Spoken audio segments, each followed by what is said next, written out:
आज हम स्टार्ट करेंगे unit 9 behaviour of perfect gas and kinetic theory. यानी कि हम परफेक्ट गैस को स्टडी करेंगे, यहाँ पर साथ में काइनेटिक थ्योरी ऑफ गैसेज जो है यहाँ पर स्टडी करेंगे। लेकिन उससे पहले थोड़ा सा इंट्रोडक्शन का पार्ट हमारे पास है। गैस लॉ गिवन है हमें कुछ। ये गैस लॉ जो आप केमिस्ट्री में भी पढ़ते हो, तो हम यहाँ पर जो है ज़्यादा डिटेल में नहीं करेंगे इनको, तो जस्ट इंट्रोडक्शन टाइप करेंगे। तो गैस लॉ क्या होते हैं?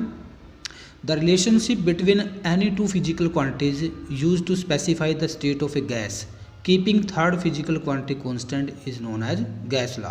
मीनिंग ये गैस लॉ जो होता है ये एक रिलेशनशिप होता है। किस किस के बीच में रिलेशनशिप है? किन्हीं भी दो फिजिकल क्वांटिटीज़ के बीच में रिलेशनशिप है।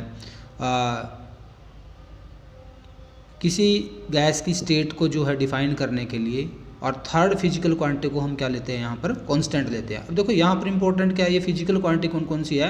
प्रेशर है,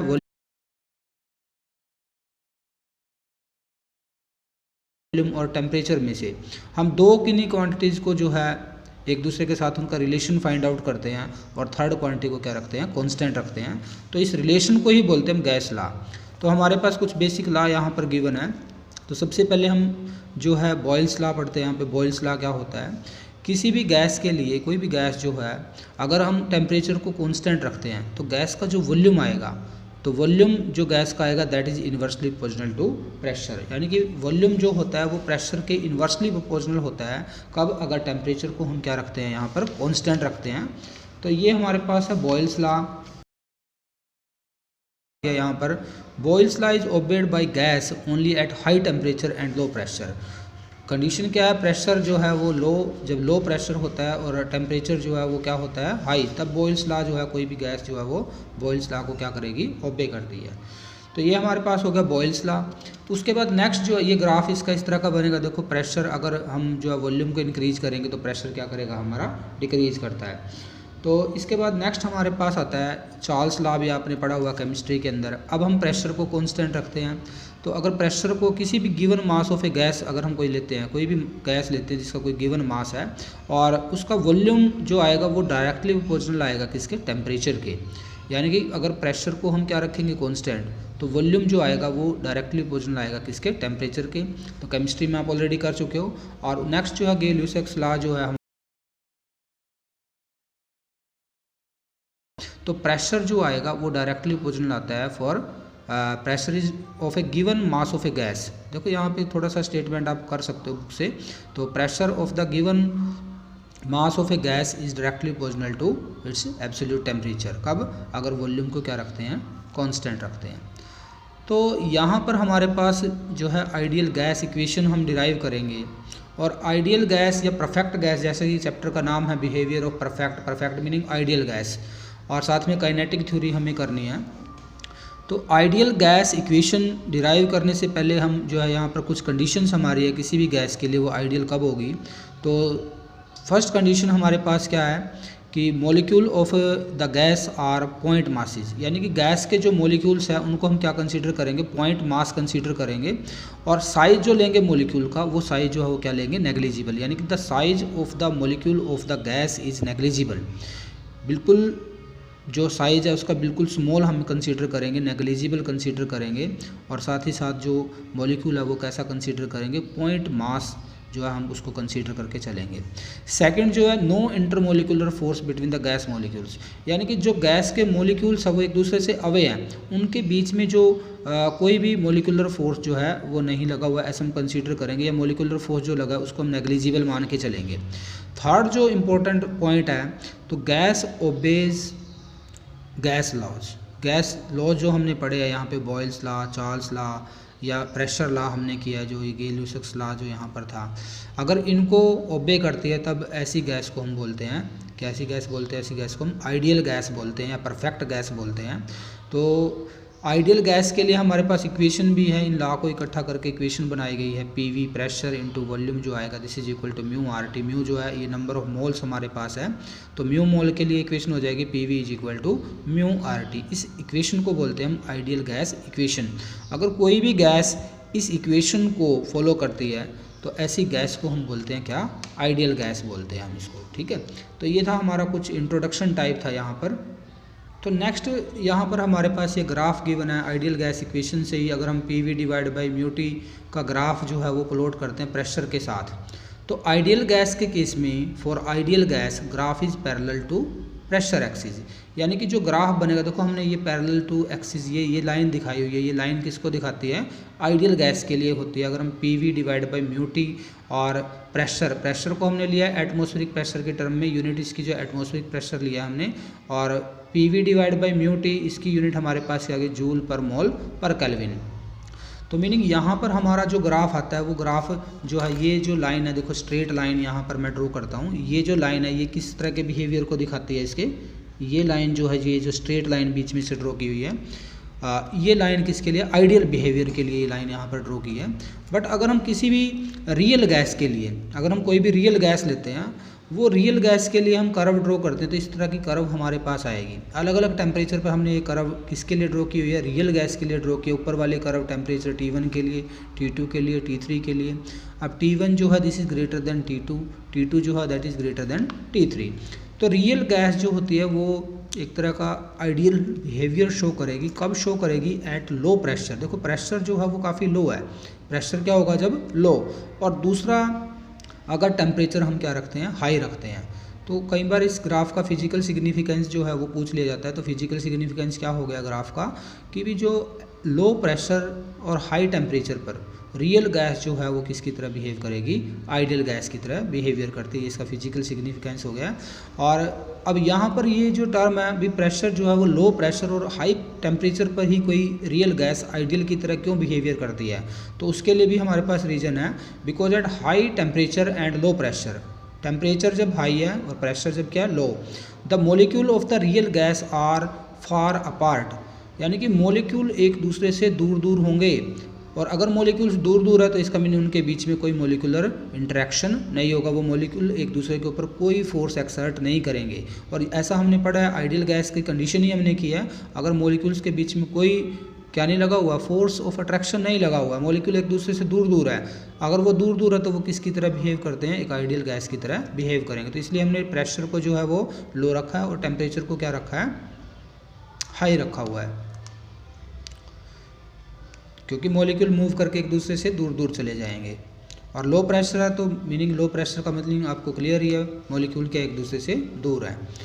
तो इसके बाद हमारे पास जो मेन इंपॉर्टेंट चैप्टर का पार्ट आता है that is kinetic theory of gases, क्योंकि चैप्टर का नाम ही हमारा ये है काइनेटिक थ्योरी ऑफ गैसेज से निकला हुआ है। तो कुछ हमारे पास बेसिक एजम्पशंस है, हम सपोज करके चलेंगे काइनेटिक थ्योरी ऑफ गैसेज में। तो फर्स्ट एजम्पशन हमारे पास क्या, काइनेटिक थ्योरी ऑफ गैसेज की बड़ा इंपॉर्टेंट पॉइंट है, हर साल जो है मैक्सिमम इससे हुआ है ऐसा कि क्वेश्चन आया हो। तो फर्स्ट पॉइंट जो है, गैस जो होती है, gas consist of a very large number of, a gas consist of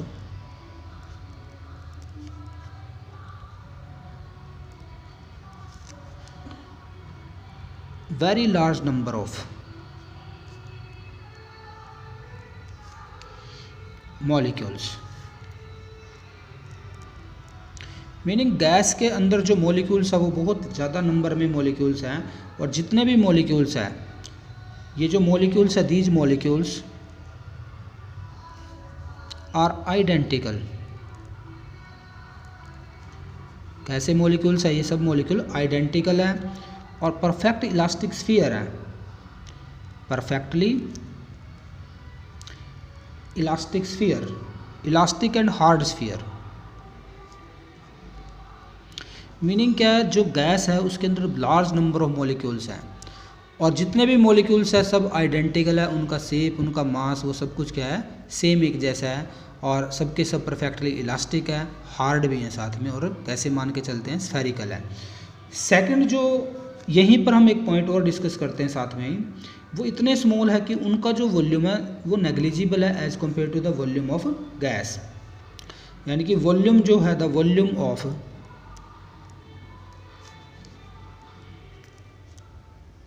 molecule is negligible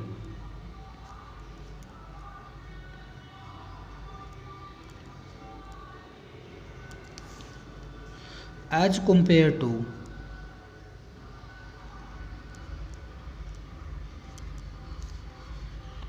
the volume of of the gas, यानी कि जो मॉलिक्यूल का जो वॉल्यूम है वो स्मॉल है किसके कंपेयर में, गैस के वॉल्यूम के कंपेयर में।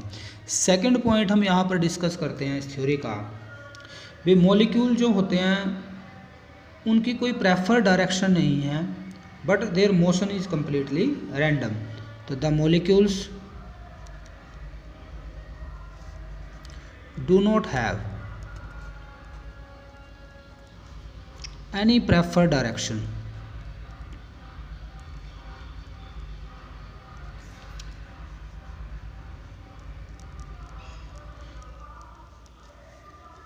of motion, but their motion is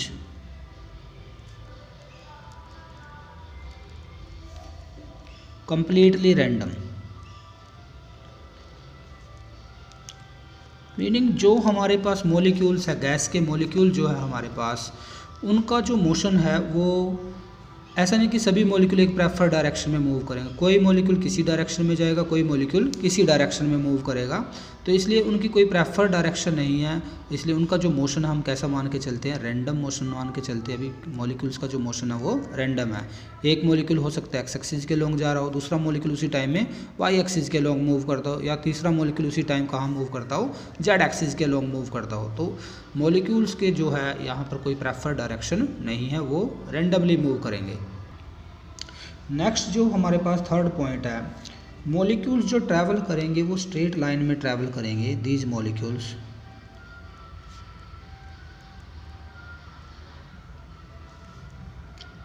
travel in straight line, in straight line. Molecule जो है वो स्ट्रेट लाइन में ट्रैवल करेंगे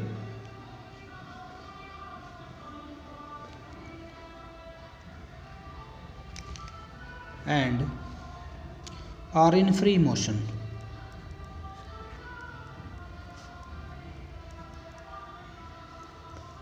most of the time। उनका मोशन जो है वो भी क्या है, फ्री मोशन है। नेक्स्ट गिवन है, जो कोलिजन होगा मॉलिक्यूल्स का, चाहे वो वॉल्स के साथ कोलिजन हो या मॉलिक्यूल का मॉलिक्यूल के साथ कोलिजन हो, वो कोलिजन कैसा होगा, इलास्टिक कोलिजन होगा। The collision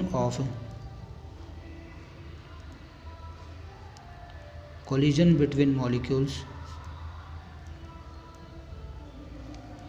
molecules के बीच में चाहे कोलिजन है, and the wall of the container is perfectly elastic. Meaning क्या है, जो कोलिजन आएगा गैस के, अगर किसी भी गैस को कंटेनर में हम रखते हैं तो गैस के मॉलिक्यूल जब मूव करेंगे एक दूसरे के साथ भी कोलिजन करेंगे और साथ में कंटेनर की वॉल के ऊपर भी वो स्ट्राइक करेंगे। तो ये जो कोलिजन है ये कैसा है, परफेक्टली इलास्टिक कोलिजन होता है। फिफ्थ पॉइंट जो है काइनेटिक थ्योरी ऑफ गैसेस का, देखो जो मॉलिक्यूल पाथ ट्रैवल करेंगे दो सक्सेसिव कोलिजन्स के बीच का, ठीक है, the path travelled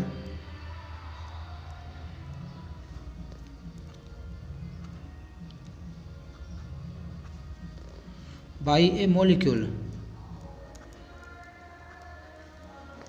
between two successive collisions, between two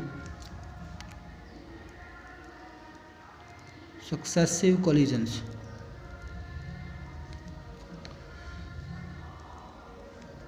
is called free path। तो एक तो हमारे पास डेफिनेशन आ गई फ्री पाथ की, यानी कि दो सक्सेसिव कोलिजन, एक के बाद जो दूसरा कोलिजन होगा, कोई मॉलिक्यूल पहले एक के साथ स्ट्राइक करेगा फिर वो दूसरे के साथ स्ट्राइक करेगा, तो दो सक्सेसिव कोलिजन के बीच की जो पाथ की लेंथ होगी, उस पाथ लेंथ को या जितना पाथ वो ट्रैवल करेगा उस पाथ को बोलते हैं हम क्या, फ्री पाथ। और यहीं पर एक और डेफिनेशन आती है हमारे पास, एंड द मीन डिस्टेंस। अब हमने देखो मीन डिस्टेंस लिया, यहाँ पर ध्यान देना, mean distance travelled bye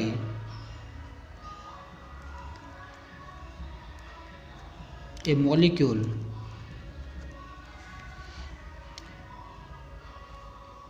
between two successive collision, between two successive collisions is called mean free path. इसको क्या बोलेंगे हम? mean free path.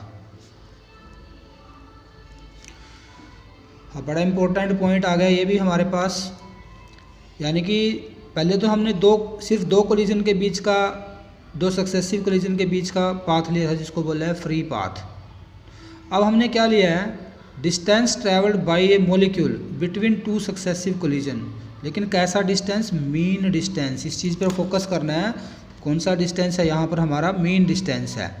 तो मीन जो आएगा, मीन डिस्टेंस दो सक्सेसिव कोलिजन्स के बीच का, इस मीन डिस्टेंस को हम बोलते हैं क्या?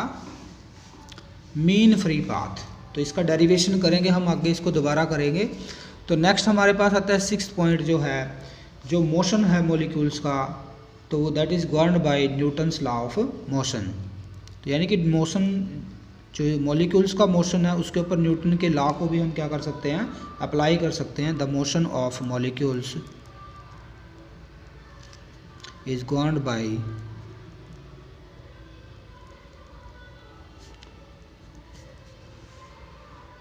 Newton's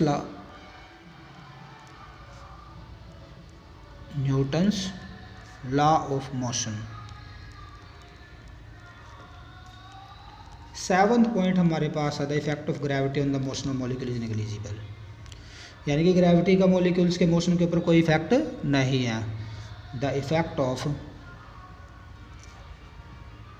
gravity on the motion of molecules is negligible।